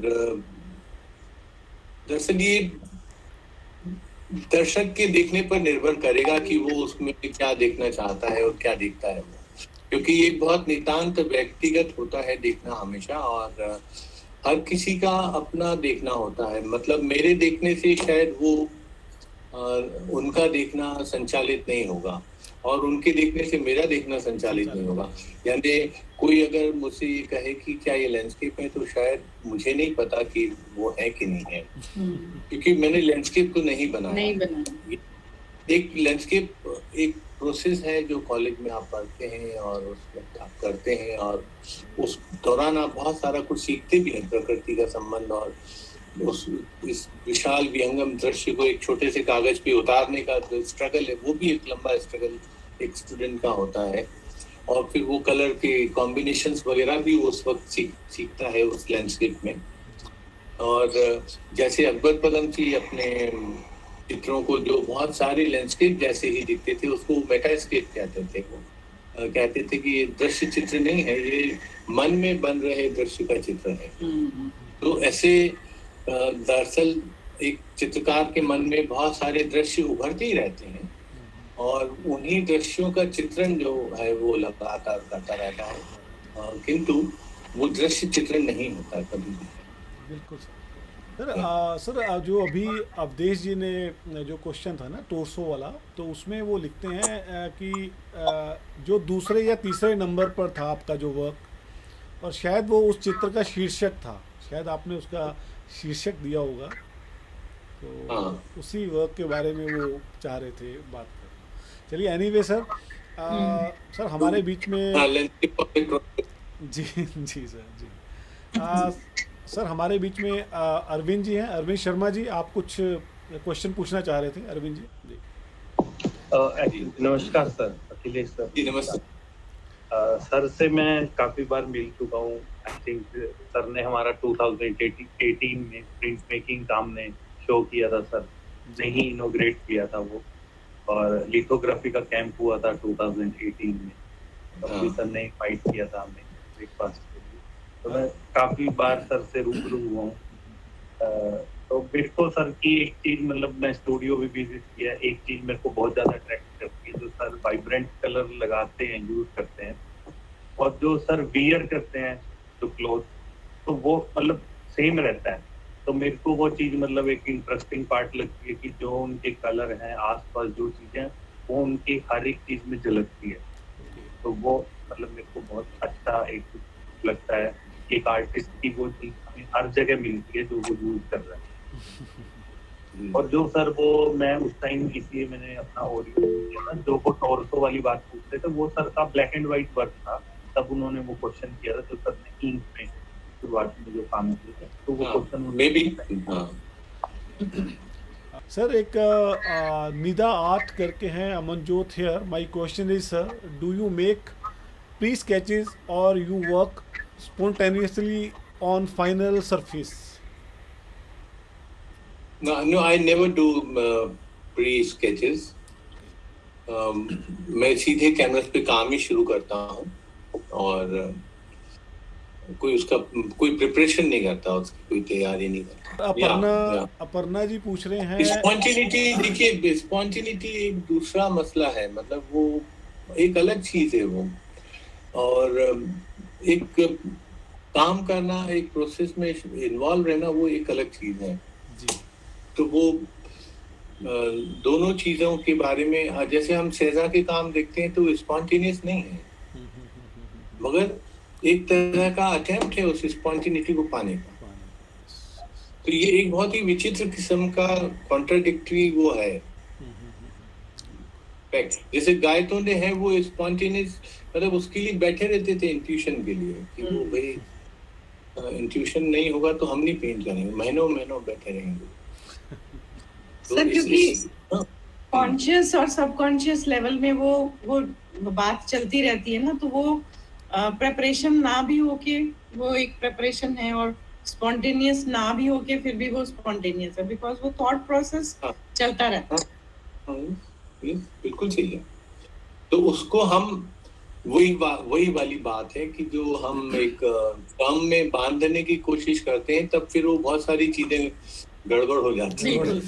तो when you say spontaneously और intuitively, तो then ऐसा नहीं है कि मतलब माचिस के कोई काम जो है इंट्यूशन से नहीं हो रहे हैं, वो तो बहुत ही एलोबरेटली थॉटफुल प्रोसेस से वहां पहुंच रहा है। बिल्कुल। सर प्रीति कौर जी हैं, प्रीति कौर आनंद जी हैं, आपको शायद वो जानते हैं सर। वो लिखते हैं अखिलेश जी नमस्ते, lots of regards from Dubai.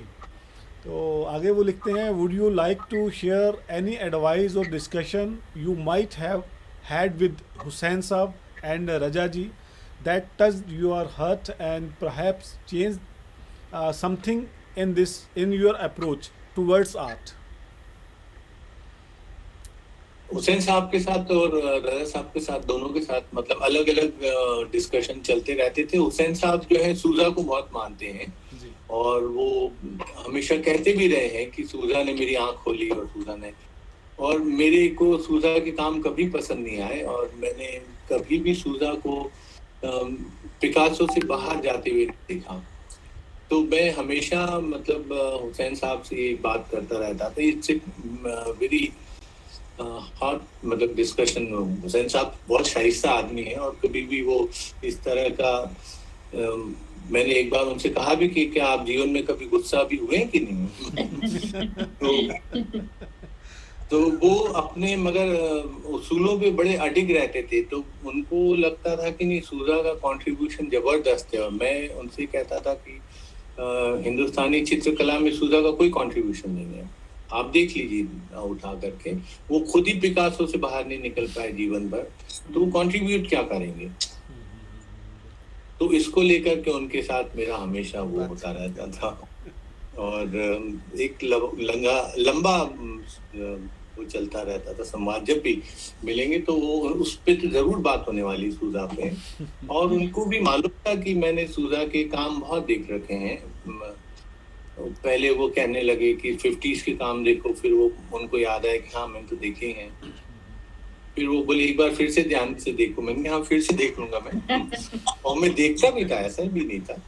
मगर आप देखेंगे बाय एंड लार्ज सूजा का कोई इम्पैक्ट हमें नहीं दिखता भारतीय समकालीन चित्रकला पर। जो हुसैन का है, जो बेंद्रे का है, जो रजा का है, इन लोगों ने बदल के रख दिया सारा कुछ। नेक्स्ट क्वेश्चन लेते हैं सर। सर शिव प्रकाश जी हैं सर, बहुत इंटरेस्टिंग है वैसे ये क्वेश्चन। सर वो कहते हैं, sir how to manage the failure? Manage failure? हाँ जी, failure, how to manage failure. हाँ नहीं, उसको तो मैनेज ही नहीं करना चाहिए, होने देना चाहिए। It helps, it helps actually. मेरे अभी तक के जितने भी अटेम्प्ट्स हैं वो तो सब फेलियर हैं और वही मेरी ताकत है। मतलब इट्स नॉट दैट कि ये कोई एक ऐसी जगह है। आप अपनी रुचि से, अपनी मर्जी से अपना काम कर रहे हैं और उसमें सारे अटेम्प्ट्स जो हैं आपके फेल हो जाते हैं। और तो मैनेज करने की जरूरत नहीं, उसको होने देने की जरूरत है। जितना ज्यादा फेल्यूर है उतना ही ज्यादा।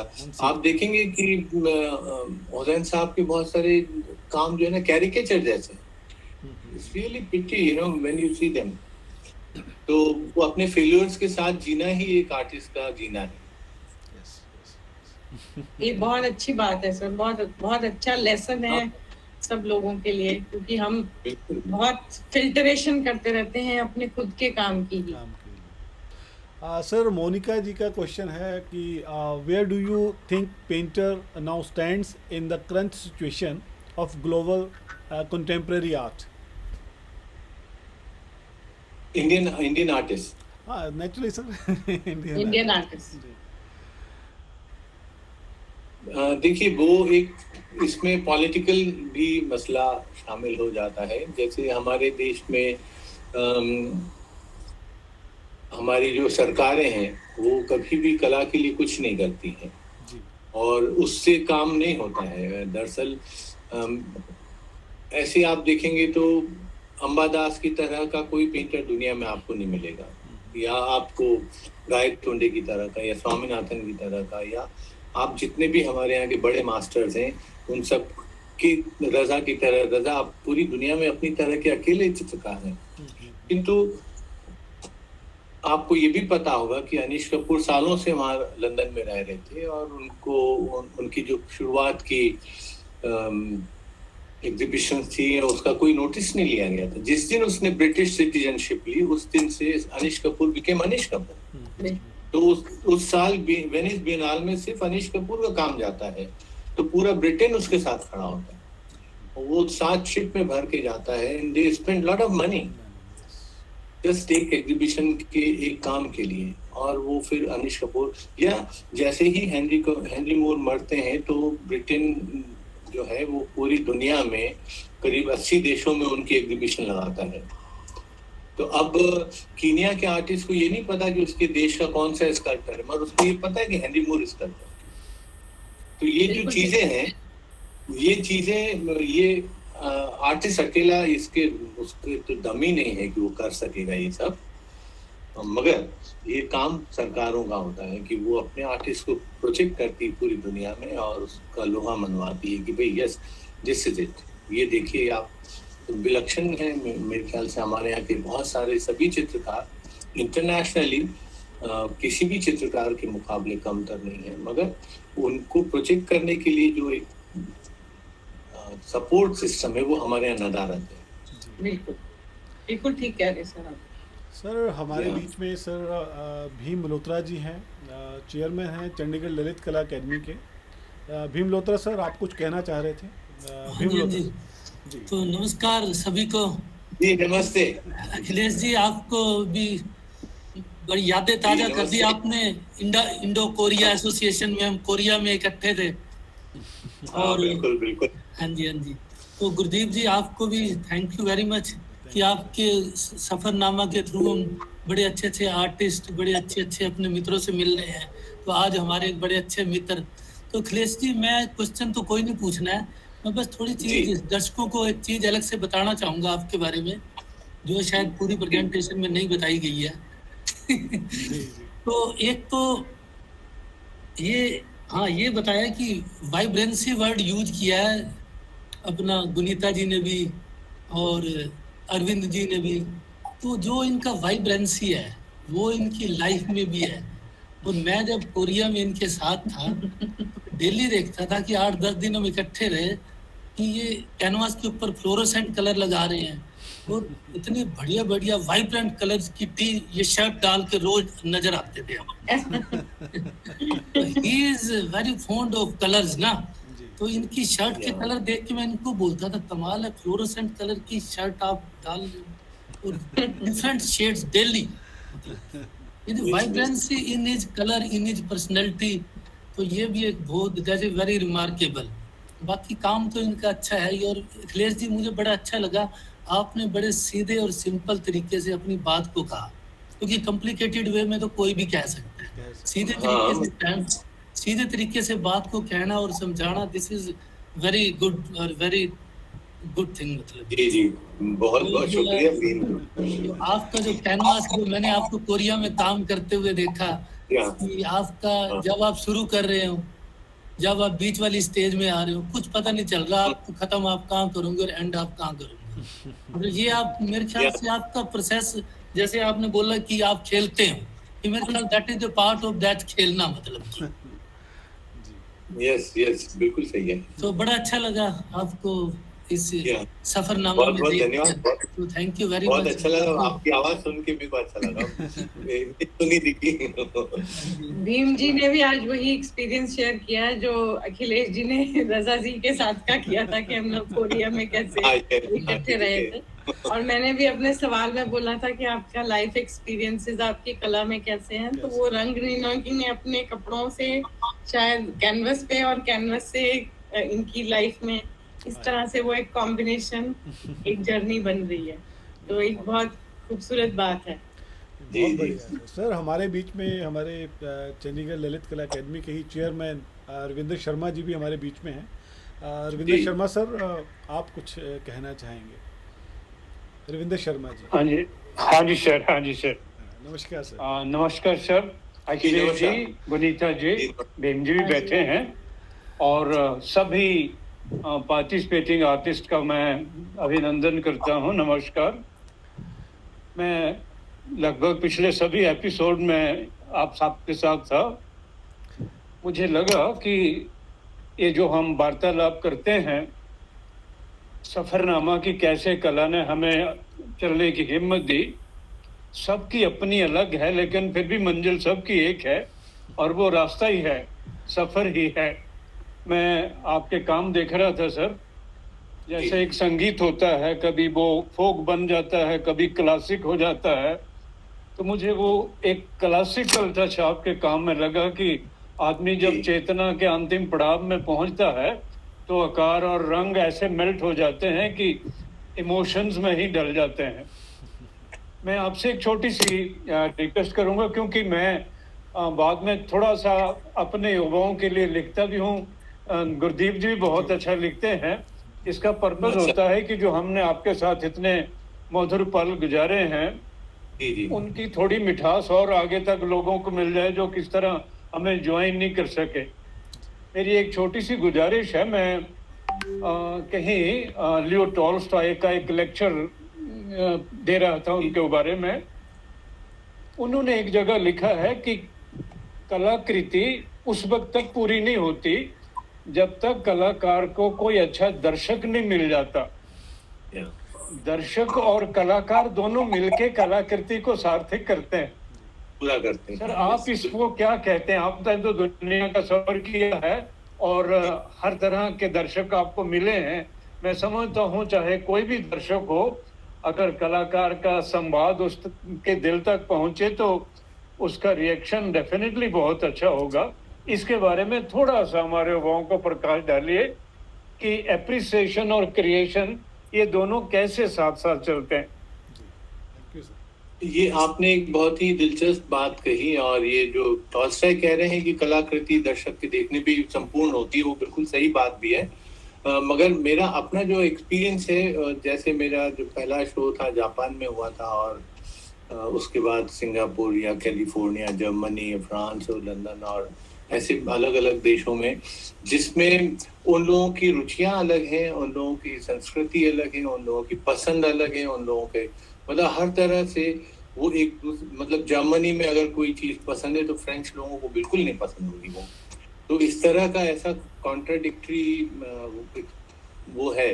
किंतु जहाँ भी मैंने अपने चित्र लगाए तो मुझे एप्रिसिएशन बराबर से वही सब जगह एक ही तरह का मिला, एंड एवरीवन लाइक्ड इट। तो मैं ये सोचने लगा कि मेरे चित्रों में ऐसा क्या है जो भिन्न संस्कृतियों के लोगों को संबोधित कर रहा है और सबके लिए वो बराबर से वो है। तो मुझे ऐसा, मैं कंक्लूजन पे नहीं पहुंचना चाहता हूँ, ना वो कंक्लूजन में बता रहा हूँ, मगर मुझे लगता है कि जो रंग है वो कुछ एक ऐसे चीज है जो मनुष्य को संबोधित होते हैं, और वो रंग है वही किसी को प्रभावित करते हैं, क्योंकि अमूर्त चित्र हैं तो ज्यादातर समय उसमें डोमिनेंस जो है रंगों का ही है।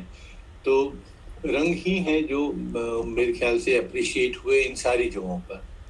तो ऐसी कोई और चीज मुझे नजर नहीं आती, ऐसी कोई और चीज मेरे चित्रों में है भी नहीं। मगर ये बात सच है कि कलाकृति संपूर्ण होती तो दर्शक के मन में ही होती है, और वो हर दर्शक के लिए अलग हो जाती है। वो किसी भी, बल्कि जो फिगरेटिव पेंटिंग है वो भी हर दर्शक के लिए अलग हो जाता है। कोई मोनालिसा में कुछ देखता है, कोई कुछ और चीज देखता है, तो एक नहीं हो सकता वो। बहुत जी, बहुत बढ़िया सर, बहुत बढ़िया। सर अगर हमारी ऑडियंस में से किसी और का कोई क्वेश्चन है, हम लास्ट क्वेश्चन लेंगे, उसके बाद हम कंक्लूजन की तरफ चलेंगे। आप में से कोई भी कोई क्वेश्चन पूछना चाहता है तो काइंडली आप मंच पे आ सकते हैं। Thank you sir. Akhilesh ji सादर प्रणाम। जी प्रणाम। प्रणाम। मैं आपसे एक छोटा सा क्वेश्चन करना चाह रहा हूँ। सरकार कला के विकास में क्या करे और कैसे करे? मेरे ख्याल से पहले तो हमारे देश की संस्कृति नीति बनना चाहिए, तो वो अभी तक हमारी कोई पॉलिसी नहीं है। उस पॉलिसी में ये सारी चीजें अपने आप ही आ जाएंगी कि हम अपने देश की कला को अंतरराष्ट्रीय स्तर पर किस तरह से प्रोजेक्ट करेंगे। हम तो अभी वेनिस बिएनाल में अपना स्टॉल नहीं बुक कर पाते हैं।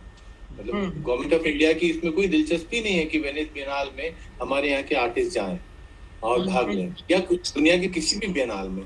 और वो इन बिएनाल में आप इंडिविजुअली अपने स्टॉल नहीं बुक कर सकते, वो देश को ही बुक करना पड़ता है, और वो बिटवीन कंट्रीज एक ही तरह का वो है। तो उसमें अगर हमारे देश के कल्चर डिपार्टमेंट के लोग या कल्चर मिनिस्टर उसमें रुचि नहीं लेंगे तो उसमें कभी भी आप देख लीजिए कि वेनिस बिनाल में हिंदुस्तान का कोई रिप्रेजेंटेशन नहीं होता, या और भी दुनिया भर की बिनाल में। तो ये सारी चीजें जो है वो एक्चुअली शुरू ही नहीं हुई अभी हमारे यहाँ। अभी हमारी ये भी है कि आजादी जो है बहुत ही युवा अवस्था में भी नहीं, किशोरावस्था में, अभी सिर्फ 70 साल ही हुए। तो इन 70 सालों में ये सब चीजें अभी समझ में ही नहीं आई हैं कि हमें करना क्या है अपने देश के लिए। तो उसमें कला और संस्कृति जो है वो तो हाशिए की चीजें हैं, बिल्कुल आखिर में उसको देखने की तरफ उनका ध्यान जाता है, क्योंकि जो कलाकार हैं वो वोटर नहीं है। मतलब आप पूरे देश में देख लें तो कितने 1 लाख कलाकार होंगे, सारे कलाओं को मिला लें तब भी 1 लाख से ज्यादा नहीं निकले। तो 1 अरब 35 करोड़ में 1 लाख लोगों की कोई हैसियत नहीं। मगर जो कल्चर है जिस पर ये देश टिका हुआ है और जिस कल्चर के कारण दुनिया भर में उसको जाना जाता है, वो इन 1 लाख लोगों द्वारा ही बनाया जाता है। और मेरे ख्याल से इसमें हमारा देश बहुत बड़ा देश है, तो सिर्फ एक स्टेट में पॉलिसी बने कल्चर की उससे काम नहीं चलेगा। मेरे ख्याल से देश में पॉलिसी बनना चाहिए जिसको हम फॉलो करें पूरे राज्यों में, तब शायद कुछ उसका हल निकले। और मुझे तो ये लगता है कि जितनी भी सरकारी संस्थाएं हैं उनको अपने देश के भीतर भी कला और संस्कृति के लिए जो काम करना चाहिए वो अभी शुरू नहीं हुए हैं। मैं नहीं देखता हूँ कि गायतोंडे का रेट्रोस्पेक्टिव दिल्ली के अलावा किसी और शहर में आयोजित होता है। क्यों नहीं होता भाई? वो केरल में भी होना चाहिए, वो असम में भी होना चाहिए, वो चंडीगढ़ में भी होना चाहिए, वो देश के सारे प्रमुख जगहों पर होना चाहिए, ताकि हमारे देश के लोग भी तो जाने। अभी आप कलकत्ता में चले जाएं और आप वहाँ कहें अंबादास का नाम लें तो शायद वो लोग नहीं जानते हैं, या आप केरल चला जाएं और वहाँ परितोष सेन का नाम लें तो शायद वो लोग नहीं जानते हैं। तो ये जो हमारे को ही अपने कला से अभी परिचित होने की जरूरत है, और हमारे देश के भीतर ही एक ऐसा माहौल बनना चाहिए जो स्वस्थ है और जिसमें हम एक बेहतर कला के लिए, जैसे हमारे यहाँ जो कला के ऊपर लिखने के लिए भी हमें एक कुछ काम करना चाहिए कि कुछ सार्थक लिखने वाले लोग 1-2 नहीं चाहिए, 100-200 चाहिए। मतलब बहुत बड़ा देश है तो वो 1-2 से नहीं चलेगा। वो हमें हमारे आजादी के बाद हमारे देश में म्यूजियम भी कहाँ बने, 4 या 5 म्यूजियम भी नहीं बने होंगे, मतलब बामुश्किल बने होंगे। तो उसकी भी सख्त जरूरत है कि भी हर शहर में तो कोई एक म्यूजियम होना चाहिए, कोई एक जगह होनी चाहिए जहाँ पर कलाकार रोज आकर के मिल सकें, बात कर सकें, बैठ सकें, अपना एग्जीबिशन लगा सकें, अपने संगीत का कार्यक्रम अटेंड कर सकें। मतलब there are so many things, ये एंडलेस है, अभी बहुत सारी चीजें हैं और उसको इतने संक्षेप में कहना भी अन्याय करना होगा उसके साथ। अखिलेश सर, अगर आपकी इजाज़त हो तो हम जो आज के सेशन का जो कंक्लूज़न है, निष्कर्ष है, वो हम मैं उसको करना चाहेंगे। मैं हमारे बीच में ऋतु जी, काइंडली आप मंच पे आएँ। जो आज के सेशन का जो निष्कर्ष है, जो कंक्लूज़न है, वो कृपया आप सभी हमारी ऑडियंस के साथ शेयर करें। ऋतु जी। Thank you, Akhilesh sir ji, for a beautiful talk and discussion on the art today, specifically the abstract art. आपने हमें बताया कि कैसे आप रजा जी की एग्जीबिशन देखकर आपने चित्रों को देखना सीखा एक्चुअल में, और रंग आपने ये भी बताया कि रंग माध्यम नहीं है अपने आप में, वो एक तत्व है और रंगों के आपसी संबंध से ही रंग बनते हैं। And this was a beautiful thing that we learn this today. And जब आपसे इंस्पिरेशन से पूछा गया कि इंस्पिरेशन आप कहाँ से लेते हैं, क्योंकि आपने बहुत बड़े कलाकारों के साथ आप संबंध में रहे हैं, लेकिन आपने बहुत अच्छा जवाब दिया कि इंस्पिरेशन समय के साथ बदलता रहता है। And this is in fact very true, because we keep on like changing our influence, और इंस्पिरेशन चेंज होता रहता है समय के साथ। जब हम एग्जीबिशंस देखते हैं, जब किसी आर्टिस्ट से मिलते हैं, या जब हम किसी और वातावरण में जाते हैं, नई जगह पे जाते हैं, किसी भी चीज से प्रभावित हो सकता है एक आर्टिस्ट। तो सोर्स ऑफ इंस्पिरेशन कभी भी एक नहीं रहता है, स्टेगनेंट नहीं रहता है। और उसके बाद फिर आपका ये वाला बहुत अच्छा, इस पे आपने डिस्कशन किया कि अब्स्ट्रैक्शन को लोग समझने में समय नहीं लगाते हैं, क्योंकि अगर उनको लगता है कि उनकी समझ से ये चीज बाहर है तो वो निकल जाते हैं आगे, बिकॉज लोगों के कंसेप्ट में जो प्री फॉर्म्ड नोशंस हैं या फॉर्म्स हैं, उसी से वो रिलेट कर पाते हैं ज्यादातर, और दूसरों को या वो इग्नोर कर देते हैं और दे डोंट गिव टाइम। और एक और ब्यूटीफुल चीज़ है कि जब लोग ट्राइबल लोग आते हैं, जब पेंटिंग्स देखते हैं, तो उनके साथ ये दिक्कत नहीं आती है क्योंकि उनको वो नेचर में रहते हैं, उनको ऑब्जर्व करने की चीज़ें आदत होती है, तो उन लोगों को पेंटिंग्स महसूस करना और समझने में दिक्कत नहीं आती है। जबकि जो लोग शहरी लोग होते हैं तो they just try to find a logic in everything and when they can't find a logic they just ignore. तो ये चीज़ आपने बहुत अच्छे से बताई कि हमें समय देना बहुत ज़रूरी है इस चीज़ में। और उसके बाद हमने ये सीखा कि कला को किसी बाउंड्री में सीमित नहीं रखा जा सकता, it has to transcend all the boundaries, because हम किसी को ये नहीं कह सकते कि ये कोरिया का और ये स्पेसिफिकली जैसे आर्ट को हम लिमिट नहीं कर सकते हैं। तो दिस वाज क्वाइट ब्यूटीफुल। और उसके बाद हमने ये सीखा कि यंग आर्टिस्ट के लिए जो आपका मैसेज था वो बहुत अच्छा था कि आर्टिस्ट आज की डेट में हम कितना समय देते हैं अपने फील्ड को जो हमने चुना है। बिकॉज एक इंजीनियर, एक डॉक्टर बहुत टाइम स्पेंड करता है अपना उस डॉक्टर और इंजीनियर बनने के लिए, बट एक आर्टिस्ट जब पढ़ के निकलता है 5 साल निकाल कर भी वहाँ से, तो he like doesn't even know the basic sometimes, तो उसमें भी उसको दिक्कत रहती है। तो इसलिए उन्होंने बहुत अच्छे से आपने बोला कि हमें कम से कम 10 घंटे तो जरूर देने चाहिए, और जब हम स्टूडेंट लाइफ जी रहे हैं तो पूरा ध्यान हमारा उसमें होना चाहिए कि हम कुछ सीख कर जाएं। और art, abstract art is all depends on the eyes of beholder, it is subject to interpretation, number of interpretations in fact. जो जैसा देखेगा, जो उसका अपने एक्सपीरियंसेस रहे होंगे उसके अनुकूल ही वो अपना डेरिवेशन निकालेगा। तो ये इसकी ब्यूटी भी इसी चीज में है। So thank you sir for all this, and we'll remember, we'll just keep in mind all these things while observing an abstract art next time. Thank you. Thank you Ritu ji, Thank you. Thank you. Akhilesh sir, हम अंत में जो हमारी audience हमारे साथ जुड़ी हुई है, तो मैं चाहूँगा कि आप जो जाते जाते कुछ शब्द उनके लिए और हमारे कलात्मक सफ़रनामा के मंच के लिए कहें। अखिलेश जी। ये जो जिन्होंने इतने धैर्य के साथ सुना मेरे को और वो अंत तक जुड़े रहे, उसके लिए मैं बहुत ही आभारी महसूस करता हूँ। और सफरनामा और उसकी टीम को मैं बहुत धन्यवाद देना चाहूँगा कि इतने खूबसूरत ढंग से उन प्रेजेंट किया, और उसके लिए सच में बहुत मेहनत करी होगी। वो सब फोटोग्राफ्स को एक जगह लाना और एक साथ दिखाना और फिर पेंटिंग्स को एक क्रम में बांधना, it was a beautiful experience, और एक अच्छे ढंग से प्रेजेंट किया आप लोगों ने। तो इन सब के लिए बहुत बहुत धन्यवाद। Thank you all of you, thank you. Thank you sir. Thank you all of